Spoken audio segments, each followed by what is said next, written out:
The golden age of America begins right now.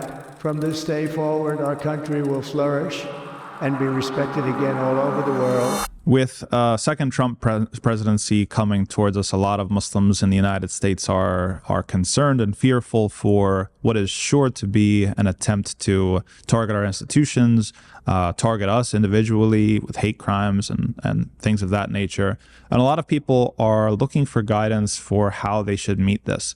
Now, I want to set the stage by going back to what Allah subhanahu wa ta'ala told us in the Quran about setting our expectations, that this is life, that this is a part of history. We are told directly from the creator of all the worlds, the entire universe, that we need to expect this type of thing. There's no running away from it. He says in verse 186 of Surah Al-Imran that you're certainly going to be tested when it comes to your wealth and your personhood or your lives, and you're going to hear from other people that are not Muslims, whether it's people from the book, meaning Christians and Jews, or whether it's other people who are outside of that. Adhan kathira, you're going to hear nasty words, you're going to hear harsh comments, you're going to hear a lot of things. So Allah subhanahu wa ta'ala is telling us that this is part of reality. I believe we should not necessarily try to create a reality in which those types of things are regulated out of existence. Okay, now what I mean by that is, imagine if we were to construct a government policy where you couldn't say anything negative about Islam. Anything that you said about Islam that's negative is hate speech and you're going to jail. Would we want that as Muslims? I don't think that we would, because Allah told us that we have to expect this, and this is part of our challenge, and this is also part of honest dialogue, that we don't want to criminalize necessarily a healthy amount of opposition. Now, obviously, we don't want anyone to get hurt, but we do have to also understand that just how history works, people are going to get hurt. We are going to get hurt. We will be targeted. What's the orientation that Allah subhanahu wa ta'ala wants us to have to it? Is it one of fear? Is it one of hide in your homes? Is it one of don't go outside? Is it one of change your names and take off your hijabs and stop, shave all your beards and try to just blend in? That's not what Allah says. That's not what the Prophet ﷺ explained to us. That we're people of da'wah.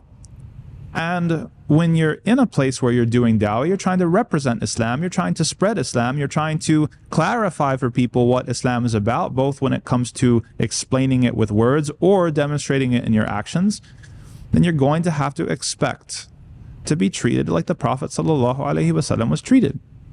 And the Prophet ﷺ was beat up, and he was pelted with stones, and he had trash thrown at him, and he had thorns thrown at his feet, and he had all of these things. So what reality are we trying to construct where we want to live comfortably and not experience some of the things that the Prophet ﷺ experienced?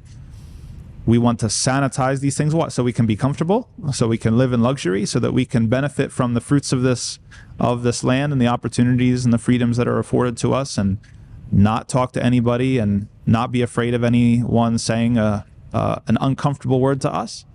I don't feel like that's really where it's at.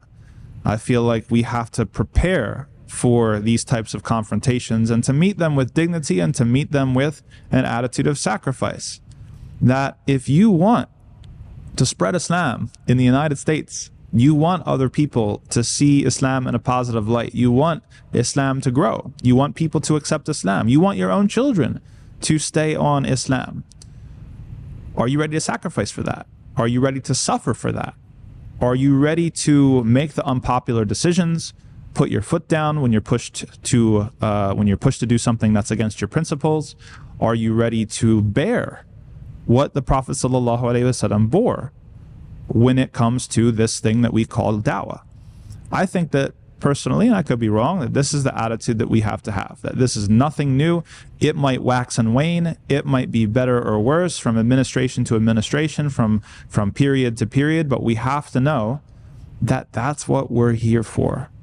Allah subhanahu wa ta'ala told us that that's what we're here for, that that's what we can expect.